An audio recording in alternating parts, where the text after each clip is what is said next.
اللہ کے نیک بندے جا رہے تھے سفر میں، پیاس لگی، آج کا دور تو تھا نہیں،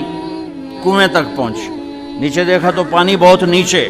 تو انہوں نے اپنی پگڑی اتاری اور جوتے کو اس کے ساتھ باندھا اور نیچے لٹکایا،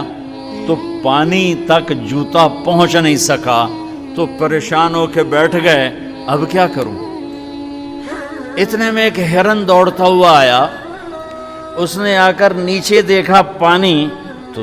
ہرن تو وہاں جا نہیں سکتا، تو اس نے یوں اوپر دیکھا، اے پانی والے بے زبان ہوں پانی پلا، تو پانی ابلتا ہوا اوپر اٹھا اور منڈیر کے آ کے برابر لگ گیا۔